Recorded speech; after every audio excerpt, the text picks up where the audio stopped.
entrar num capítulo, para quem conhece o Evangelho, que é o capítulo 25, o buscai e achareis, não é? E vamos abordar este item, o ajuda-te a ti mesmo que o céu te ajudará. No fundo é nós tentarmos perceber mais uma vez as mensagens de Jesus, aquelas que nós tiramos constantemente ao pé da letra e depois não vemos fundamento, não é? Não conseguimos compreender. E começa por nos dizer: pedi e se vos dará, buscai e achareis, batei à porta e se vos abrirá, porquanto quem pede, recebe, e quem procura, acha, e àquele que bate à porta, abrir-se-á. Qual o homem dentre vós que dá uma pedra ao filho que lhe pede pão? Ou se pedir um peixe, dar-lhe-á uma serpente? E começa logo aqui, não é? Começa logo a nossa dificuldade em compreender tudo isto.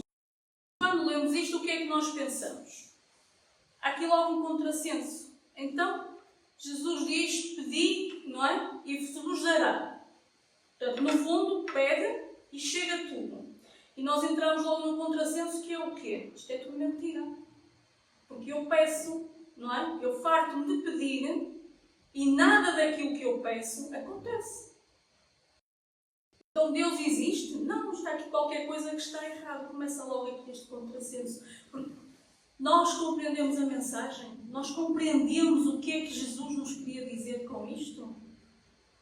A questão é mesmo essa, não é? Pela nossa infantilidade, porque somos espíritos ainda em aprendizagem, levamos tudo ao pé da letra. Pedir o quê? O que é que nos será dado se nós pedimos? Não é? Estamos a falar dos bens materiais, da resolução dos nossos problemas.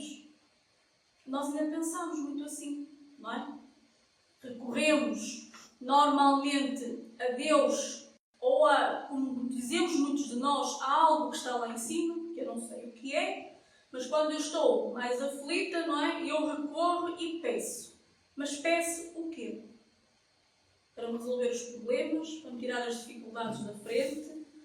Peço porque agora quero isto ou quero aquilo. E vamos falar das coisas materiais, não é? É neste sentido. É por aqui que nós compreendemos a mensagem. Era isto que nos estávamos a falar? O que é que vocês acham? Se formos analisar a essência de Jesus, ver tudo aquilo que Ele disse e que transmitiu pelos exemplos, de que é que Ele estaria a falar? Jesus, se nós analisarmos, estava sempre em ligação com o alto, com o Pai, não é? Há vários relatos dos discípulos que Ele volta e meia entrava em ligação, em oração. O que é que Ele estaria a fazer? A fazer a lista de pedidos que nós fazemos?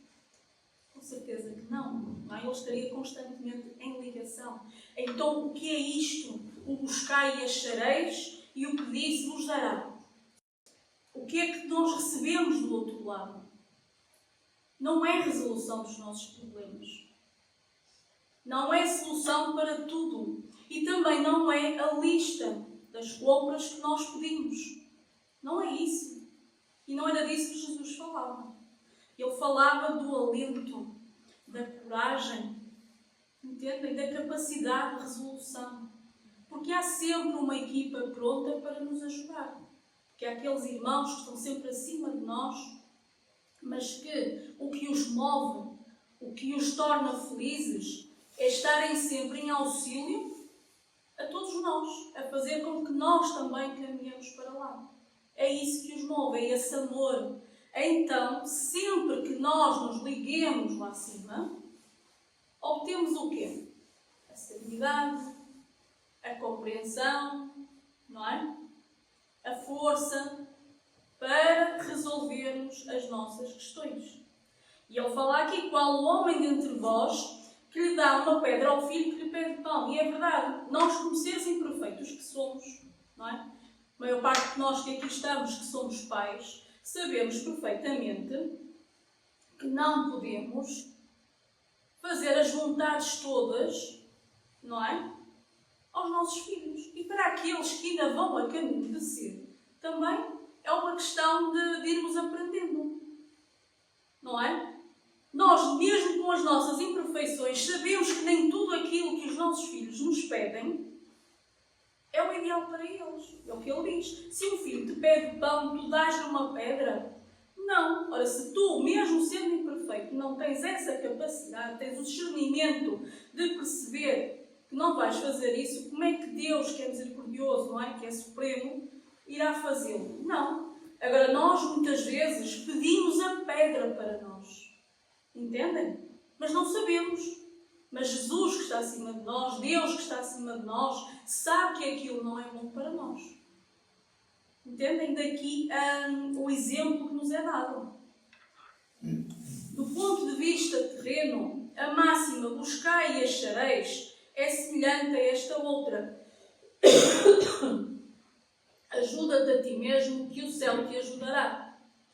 É o princípio da lei do trabalho e, por conseguinte, da lei do progresso, porquanto o progresso é filho do trabalho, visto que este põe em ação as forças da inteligência. Lá está. O que é isto do ajuda-te, que o céu te ajudará? O que é que eu vou fazer para me ajudar? O que é que nós fazemos para nos ajudar a nós próprios? E o que é isto de nos ajudarmos? Não é? Falamos aqui logo do princípio da lei do trabalho. Uma das coisas que nós aprendemos ao estudar a doutrina espírita, não é? É a lei do trabalho. Que nos diz o quê? Que todos nós viemos para produzir. Nós temos um trabalho, portanto, o trabalho para nos manter aqui na vida física. Para quê? Para nos alimentar o corpo, para nos agasalhar, para termos uma vida condigna. Não é? Para sermos o quê? Para fazermos parte de uma sociedade e cada um de nós fazer a nossa parte, para sermos autossuficientes, para não sermos um peso para o outro. Isto é nós ajudarmos, ou não? Se trabalharmos condignamente, se formos suficientes para nós, não estamos a ser um peso para a sociedade. Em tudo o resto, como é que nós somos? Começa aqui o ajuda-te. Quando temos uma dificuldade, o que é que nós fazemos? Tentamos resolvê-la ou apelamos a tudo e a todos para que nos resolvam, para que aconteça o dito milagre? É mais por aí, não é? Nós, quando estamos aflitos, quando estamos em alguma dificuldade, nós bater às portas até batemos. Batemos a todas as portas. E se nos disserem que ali a resolução é rápida, nós vamos lá rapidamente. Porque, reparem, ainda estamos em aprendizagem. Isso é ajudar-nos? Não, chegamos lá, olha, eu tenho este problema, resolve. E ficamos à espera. É isto que está aqui? Não. O ajuda-te, que o céu te ajudará, é precisamente nós irmos em busca da solução. É saber que há alguém que me pode ajudar, eu vou lá buscar essa ajuda, mas eu tenho de fazer a minha parte. Eu não posso delegar no outro a solução para o meu problema. E quando nós nos pomos a caminho, ou seja, quando nós procuramos a solução do problema que temos, seja ele qual for, o céu é quem? Toda a espiritualidade maior, não é, que está acima de nós, são os nossos irmãos. Quando nós estamos a caminho na tentativa da solução, eles ajudam-nos. Eles amparam-nos. E vocês dizem agora, então e quando nós desanimamos, não é? Começamos ali a resmungar, o que é que nos acontece? Ninguém nos ajuda. Será que não? Já pensámos nisso? Não temos ajuda? Temos. Daqueles que estão na mesma posição que nós, não é? Quando estamos numa posição de resmungar, de nos revoltarmos, o que é que vamos ter à nossa volta? A espiritualidade que está exatamente na mesma posição que nós. Que vai fazer o quê? Com que a nossa revolta, com que o nosso problema aumente. É essa ajuda que nós recebemos, não é? Quando estamos na outra parte, então recebemos a ajuda que necessitamos, que é a ajuda do céu. O céu é aquilo que nós simbolizamos como a luz, não é? Jesus era o quê? Era a luz. Então é isso, é espiritualidade maior. Então quando nós caminhamos no bem, quando percebemos que o trabalho é nosso, que estamos aqui para o desenvolver, quando percebemos que crescemos com as dificuldades, o que é que nós fazemos? Nós olhamos para o dito céu, oramos a Deus, ou a Jesus, ou onde quer que seja, e o que é que fazemos? Pedimos ajuda. Ajuda-me, eu tenho este problema perante mim. Ele se cá está por alguma razão há de ser. Então ajuda-me a perceber qual a solução e o que é que eu tenho que aprender com ele. Ajuda-me, dá-me força, dá-me discernimento, não é? É por aqui. O ajuda-te que o céu te ajudará. É por aqui, gente. O trabalho é sempre nosso. Nós estamos aqui para estarmos em ação e para estarmos em movimento, para que fazermos o trabalho. Portanto, a nossa parte ninguém a faz. Se nós ficarmos à espera constantemente que Deus trabalhe para nós, que Deus nos resolva os problemas, nós nunca vamos sair dali. E muitas vezes, voltando à questão do pedir e obtereis, nós erramos muito aí porque ficamos muito agarrados àquilo que nós pedimos. Há uma frase que é mais ou menos isto, que é: não vou fazer planos para que não estrague os planos que a vida tem para mim. É mais ou menos isto. Acho que já todos ouvimos isto à luz.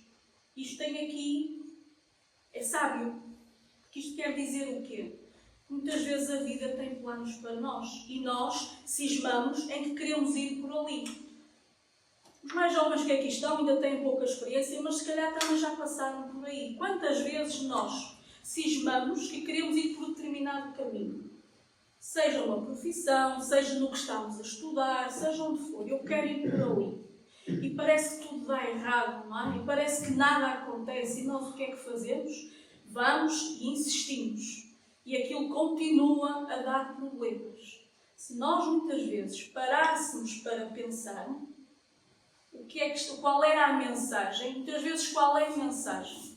Por aí não é o teu caminho. Para, pensa, não é? E reconsidera. E muitas vezes à frente nós vamos perceber que nós trilhamos o caminho por ali, mas por ali não havia nada para eu aprender. Então, eu parei e vi o que é que a vida me estava a trazer naquele momento. E peguei naquilo que a vida me trazia, não é? Agarrei e fiz uma aprendizagem. E nós muitas vezes o que é que fazemos? Batemos de frente, ficamos ali constantemente a insistir no problema. Quando devíamos perceber muitas vezes que não acontece, não é para mim. Vamos seguir em frente. Entendem? Tudo isto nas pequenas coisas da vida. E temos aqui o exemplo. Como poderia então progredir a humanidade sem a pré-existência e a reexistência da alma? Se as almas se fossem todos os dias para não mais voltarem, a humanidade se renovaria incessantemente com os elementos primitivos, tendo de fazer tudo e aprender tudo. E aqui falamos, não é, da evolução do homem. Se nós não estivéssemos aqui para sermos nós a crescer, a desenvolver, a fazermos nós o nosso trabalho, o que é que nós seríamos? Robôs, não é? E aqui falamos, se não existisse a reencarnação, não fazia sentido nenhum nós estarmos a crescer, a desenvolver, não é? A fazer aprendizagens, porque depois morríamos, terminávamos e depois vinham outros. E como é que nós explicaríamos o desenvolvimento da humanidade? Se agora somos nós que aqui estamos, desencarnamos, não é? Morremos e depois vêm outros. Como é que se explica que os outros, não é? Que as gerações vão se desenvolvendo? Então, se acabaram de chegar agora, porque é que são mais desenvolvidos? A reencarnação dá-nos essa explicação. E dá-nos a lógica da questão, não é? Porque nós muitas vezes dizemos, não seria mais fácil se nos mostrassem o caminho, não é? Já que os irmãos, não é, os espíritos, nos querem ajudar tanto, por que é que eles não nos mostram o caminho? Era muito mais fácil. Andámos nós aqui a errar, chegávamos lá rapidamente. Que mérito é que isso tinha? Vamos imaginar que estamos na escola e vamos fazer um exame e dávamos o resultado do exame. Nós tirávamos a nota máxima. Que mérito é que isso tinha, gente? Como é que nós nos iríamos sentir no final? Uma fraude, não acham?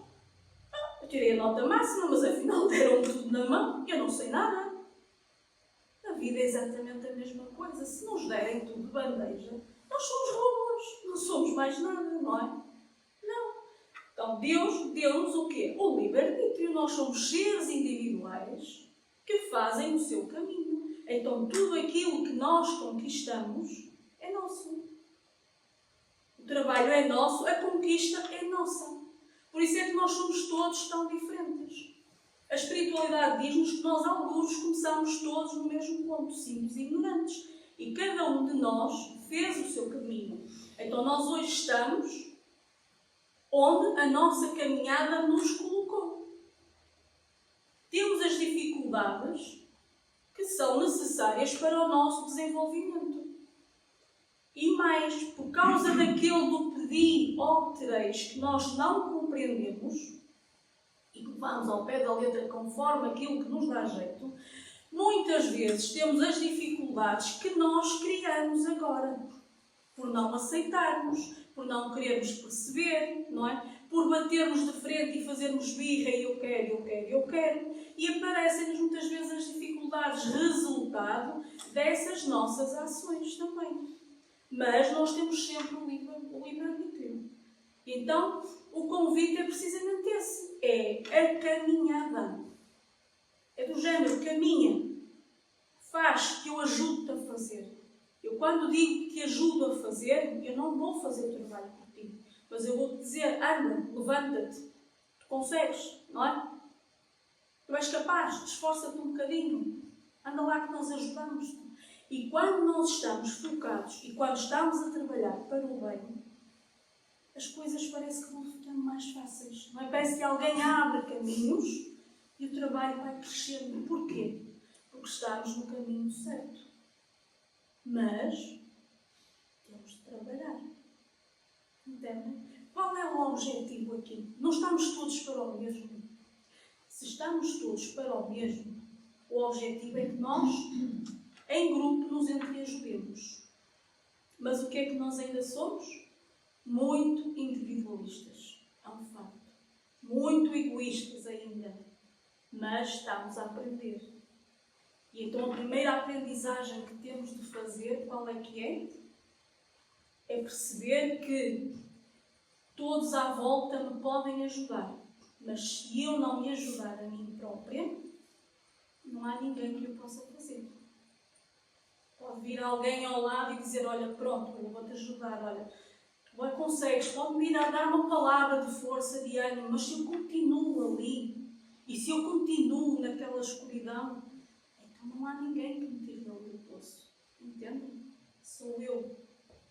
Mas quando eu me decidir a sair do poço e a dizer eu vou, então aí não duvidem que todo o céu conspira para me ajudar, seja a mim, seja a quem for.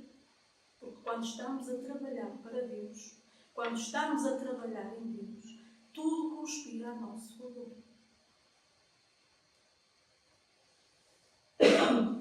Se Deus houvesse isentado do trabalho do corpo o homem, seus membros se teriam atrofiado. Isto é caso para nós pensarmos, não é? Porque é que temos braços, porque é que temos pernas, porque é que temos cabeça para pensar, não é? Porquê? Precisamente para trabalharmos. Como é que a humanidade progride? Com a inteligência do homem. E se nós analisarmos, muitas das vezes o grande salto na progressão foi quando? Quando o homem se viu em dificuldades. Não é? Então, por que será que nós temos as dificuldades? É precisamente por isso. Nós hoje em dia estamos numa fase em que nos queixamos destas novas gerações, em que existe uma grande apatia. Por vezes não sabem o que querem da vida, não têm o gosto da vida, não vão à procura. E por vezes isso acontece, sabem porquê? Porque nós nos preocupamos em retirar as dificuldades.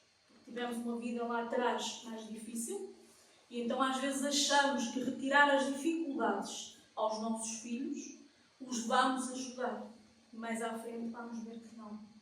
Porque se eu não sou ensinada a lidar com dificuldades, mais à frente o que é que vai acontecer? Eu não vou saber lidar com elas, nem vou estar preparada. Então as dificuldades vão existir sempre enquanto nós precisarmos de crescer, de desenvolver. Entendem? Elas são sempre para nos fazer crescer. Não é para nos castigar. É para nos ajudar a crescer. E este ponto que eu falei na educação é muito importante e serve para nós também. Nós, quanto mais temos a vida facilitada, por vezes é mau para nós. Se nós formos ler os livros, a literatura espírita, ouvimos imensos relatos de irmãos que nos dizem precisamente isso. Que a vida facilitada nem sempre é bom. Quando nós não estamos preparados para, quando não temos capacidade, quando ainda somos ainda tão infantis, e nós, regra geral, qual é a realidade de todos nós? O trabalho ainda nos atrapalha, ainda nos assusta, não é? É que está aquela conotação, o trabalho, então parece que todos almejamos um dia, não é? Não fazer nada. Isto tem que sair de nós, nós temos que mudar esse pensamento. Temos que perceber que nós somos a ação, nós estamos aqui para agir. Se nós pudéssemos ver os outros mundos mais evoluídos que nós, à nossa frente, que nunca param, que nunca estão cansados, que estão sempre prontos para nos ajudar, nós perceberíamos que o que nos chega ou o que nos espera é trabalho. Mas não é aquele trabalho de peso que nós, mais trabalho. Não, é um trabalhar com amor. E nós, quando trabalhamos com amor, ninguém se cansa, é ou não é? Quando estamos a fazer algo com muito gosto, nós até nos esquecemos, abstraímos. Então é por aí. E continua a dizer, não, os espíritos não vêm isentar o homem da lei do trabalho. Vêm unicamente mostrar-lhe a meta que lhe cumpre atingir e o caminho que a ela conduz, dizendo-lhe, anda e chegarás. Tu parás com pedras. Olha e afasta-as tu mesmo. Eu posso-te dar força. É quase como estamos a torcer na equipa de futebol. Anda lá, corre, tu consegues. Tu marcas o golo, não é? Mas quem marca o golo é o fulano que está lá a jogar. Aqui é exatamente a mesma coisa. Nós te daremos a força necessária, se a quiseres empregar. E o que é isto, se a quiseres empregar? Se tiveres a força de vontade necessária. Se tiveres a força firme, não é? Nós ajudamos-te, nós damos-te o lento. Mas és tu que vais fazer a caminhada, vais fazer o trabalho.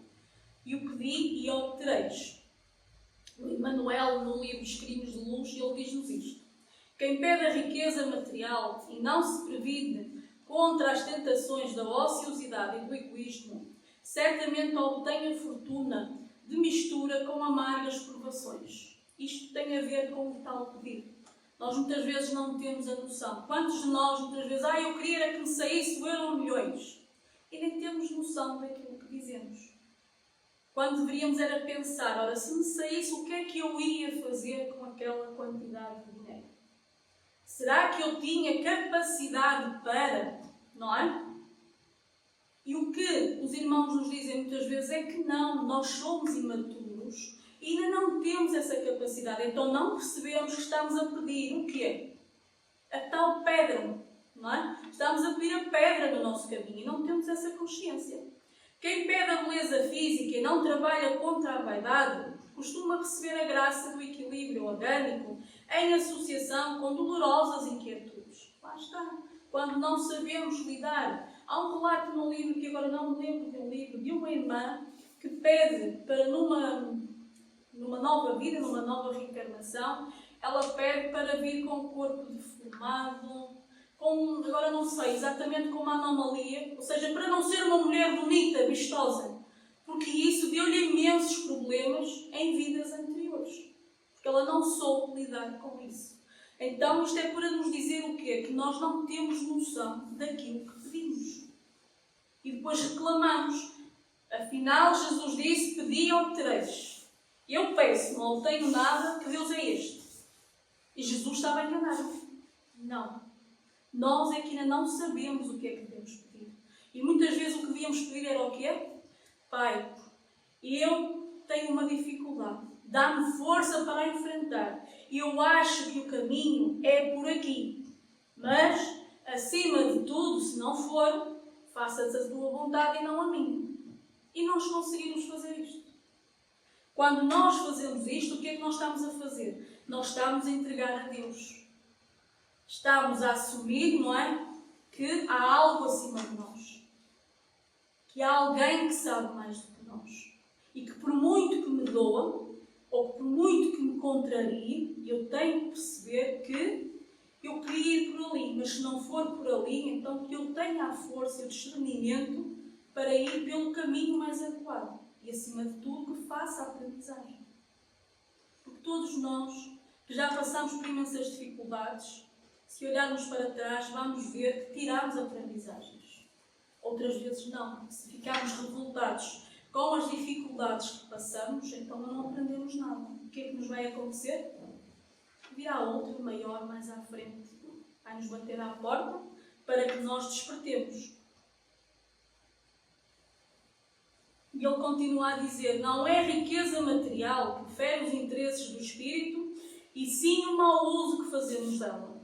Exatamente. O problema não está no dinheiro nem na riqueza. E os irmãos já nos disseram isso várias vezes. Não culpemos os bens materiais, não culpemos o dinheiro. O problema não está lá. Porque se Deus permite que ele existe, é porque ele tem algo de benéfico para nós. Nós é que ainda somos infantis e não sabemos utilizar ao serviço do outro. Por isso é que os irmãos nos dizem que a prova da riqueza é das mais difíceis. Porquê? Porque nos endividamos mais. Porque recebemos mais, não é? Aquela frase, a quem muito se lhe dá, muito será pedido. Endividamos-nos mais e não sabemos lidar. É uma responsabilidade tudo aquilo que nos dão. Assim como é a riqueza material. Porque, qual é o objetivo? Termos uma vida melhor? Sim, não há qualquer problema nisso. Mas nós responderemos por cada cêntimo que seja colocado nas nossas mãos. O que é que fizeste dele? Esbanjei, comprei um iate, fiz umas viagens. Estão a entender? A responsabilidade de pegar naquilo e pôr ao serviço do outro. O que é que fizeste do dinheiro? Criei empresas, formei emprego, criei um instituto de investigação não sei das quantas. Vou dar exemplos, entendem? Uma instituição para ajudar irmãos. É uma responsabilidade muito grande. Então não culpemos os bens materiais. Porque muitas vezes existe aquela frase que o dinheiro transforma o homem. O dinheiro não transforma ninguém. Ele pode tirar de nós aquilo que até nós próprios desconhecíamos. Traz a nossa essência ao de cima e mostra quem nós somos. Só. Nada mais. Mas ele não transforma ninguém. Só traz aquilo que estava escondido, o chamado lodo lá dentro. Não é a inteligência que nos projeta ao abismo do infortúnio, e sim a nossa diretriz reprovável nos abusos do raciocínio. Não há problema em termos a inteligência desenvolvida. Agora, se a utilizamos para fazer o quê? Para abusar do outro, não é? Para escravizar o outro, subjugar o outro, então o erro está aí. O erro não está no conhecimento. É preferível então ser um ignorante, que assim não terei qualquer responsabilidade. Olhem só o que é que nós estamos a pedir. Não é? Afinal, o que é que nós queremos? Queremos desenvolver-nos ou nós não sabemos o que queremos? E aqui está a prova. Depende da nossa solicitação a resposta do bem ou do mal. Tudo o que é bom para quem cultiva a bondade, tudo é puro para quem guarda a pureza do coração. Então nós temos é que saber discernir. E quando não sabemos o que é bom para nós, Pai, ajuda-me, ilumina-me e ajuda-me a aceitar aquele caminho ou aquela escolha que é melhor para mim. Ainda que isso não me pareça bem. Mas volta a entrar aquela frase, faça-se a tua vontade e não a minha. E que eu pelo menos tire a aprendizagem daí. E ainda nos escritos de luz, Emmanuel diz-nos, quem se ilumina jamais luta com as trevas que lhe fogem à presença brilhante. Sirvamos, pois, a Deus, onde estivermos, procurando com o serviço incessante do bem, descobrir-lhe a divina vontade, de modo a cumpri-la hoje, aqui e agora, em favor da nossa felicidade. lá está. Nós estamos aqui todos para quê? Para acender essa pequenina candeia que cada um de nós tem. A pequenina centelha de Deus que existe em cada um de nós. E por isso é que ele diz que se ilumine, não é? Quem se ilumina, o nosso objetivo é iluminarmos essa candeia, é trabalharmos no bem. E quando trabalhamos no bem, vamos almejar grupos, seja de encarnados, seja de desencarnados, que também trabalham no bem. Não é? E vamos criando uma legião cada vez maior. Agora é preciso que nós saibamos sair da sombra. E para sairmos da sombra temos que nos predispor ao trabalho. E isso é o quê? Em vez de eu ficar a reclamar, levantar-me e ir à procura da solução. E temos aqui em Bênção da Paz, o Emmanuel diz-nos o seguinte: oremos agindo. Diante da prova, orar, envidando meios de transformá-la em experiência benéfica. Em vez de reclamarmos, não é? Aproveitar para aprender algo. Diante da penúria, orar, desenvolvendo serviço que a desfaça. Porque se eu diante da penúria, da dificuldade, fico a orar, ó Pai ajuda-me, mas não saio dali para fora, se não faço por, não é? Então aí não vai chegar a lado nenhum. Diante da dificuldade, orar, aproveitando a lição dos obstáculos, de modo a evitá-los futuramente. Aquilo que Jesus disse: vai e não voltes a pecar, não é? Quando ele curava o cego, o paralítico, vai e não voltes a pecar. O que é que ele queria dizer com isto? Vai e transforma-te. Não voltes a ser o mesmo que eras neste momento. Diante do sofrimento, orar, construindo caminhos para a devida libertação. Orar sempre, mas agir cada vez mais para que se realize o melhor. Então, o pedi obtereis, ou ajuda que o céu te ajudará, é este orar. O que é este orar? É o ligar-nos ao alto.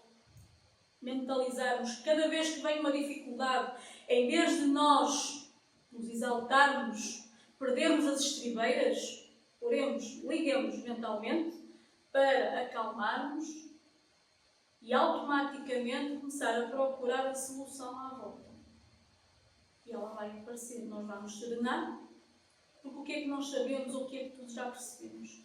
Quando temos um obstáculo, se começarmos a reclamar, a espernear, vamos resolver alguma coisa? Absolutamente nada. Então temos que serenar e voltar, não é? Voltar os olhos e procurar a solução. Então é isto. Oremos agindo. Pedimos, ligamos ao alto para nos equilibrarmos e recebermos o tal alento que esperamos. Mas para isso nós temos de estar em sintonia com o alto. Para estarmos em sintonia com o alto, temos que ser pessoas dispostas a agir. Que não ficam constantemente a reclamar, à espera que o mundo lhe caia aos pés, não é? E que tudo se resolva. Não. Senão aí não vamos conseguir sintonizar com o céu, com a espiritualidade maior. Então aí vamos estar a orar e ao mesmo tempo vamos estar a fazer algo. Há uma parábola pequenina que eu já a contei aqui, que tem a ver com um mestre que vai com os seus alunos, por assim dizer, que passa por um lado, e vê um homem num chamado atoleiro, portanto, com uma carroça, e a carroça atolou-se. E ele está lá de joelhos a orar, muito compenetrado. E os discípulos dizem: vamos ajudar aquele homem. E ele diz: não, deixai-o estar. Eles ficam muito confusos. Continuam mais algum tempo e à frente está lá um homem com uma carroça ou um carro, que vocês queiram também, atolado. E ele anda para lá reclamar. Ele diz asneiras, ele reclama com tudo, mas vai buscar uma pedra, vai buscar uma tábua, vai buscar não sei o quê, e ele anda lá a tentar resolver. E então, ao verem aquilo, os discípulos dizem logo: olha, aquele homem, aquilo não precisa de ajuda. E ele diz: vamos ajudá-lo. E eles, como era o mestre, foram ajudá-lo, não é? Lá tiraram a carroça, o homem foi embora e eles não perceberam aquilo. Mas então como é que é? Aquele senhor que estava lá atrás, todo compenetrado, não nos deixaste ir ajudá-lo. E este que estava aqui a reclamar, a dizer disparates, não é? Faço ideia. E tu pedes para nós irmos ajudá-lo, e ele diz a diferença. É que o outro estava a orar de joelhos à espera que alguém viesse resolver o problema. problema. Este estava realmente um bocado desagostinado, mas ele estava em ação. É claro que isto é para nós tirarmos o sumo da aprendizagem, não é? E é como nós às vezes andamos perdidos, barafustados, mas estamos em ação, estamos a tentar resolver. E essa é a aprendizagem que ele nos passava. E por fim, as atribulações. Em Abrigo, Emmanuel diz-nos assim: se há crentes aguardando vida fácil, privilégios e favores na terra em nome do Evangelho, semelhante atitude deve correr à conta de si mesmos. Jesus não prometeu prerrogativas aos seus continuadores. Jesus não disse: vós fores meus seguidores, a vida vai ser um mar de rosas. Ele não disse isso a ninguém. Nada disso. O Mestre foi, aliás, muito claro neste particular. Não estimulou a preguiça, não criou falsas perspectivas no caminho do aprendizado, asseverou que os discípulos e seguidores teriam aflições e que o mundo lhes ofereceria ocasiões de luta, sem esquecer a recomendação de bom ânimo. Lá está. Este foi o exemplo de Jesus. Ele não prometeu a vida fácil. Aliás, ele disse que existiam as dificuldades. E melhor do que ninguém, ele exemplificou como nos deveríamos comportar nesta escola que é eterna. E então é por aqui. Nós temos que seguir esse exemplo, pôr os pés ao caminho e sermos ativos. E não estar à espera que as coisas nos caiam do céu. Nós temos sempre auxílio lá de cima. Deus não se esquece de nós. Jesus nunca nos abandona. E toda a falange espiritual está sempre pronta e é incansável para nos amparar. Nós é que não nos ligamos lá acima. Andamos aqui tão desligados na sombra, a reclamar, que nos esquecemos de nos ligar lá acima. E depois dizemos que ninguém nos ajuda. E eles lá em cima dizem assim: então como é? Eu estou farta de dizer aqui, estou farta de ajudar. Não ouves? Então, a sintonia. Nós temos que ir buscar essa sintonia e pôr os pés ao caminho, mais uma vez, sermos ativos. E quer gostemos, quer não gostemos, nós estamos aqui para trabalhar. Aprender a trabalhar com amor. E era isto que trazia para hoje. Alguma dúvida sobre a questão? Muitas, não é?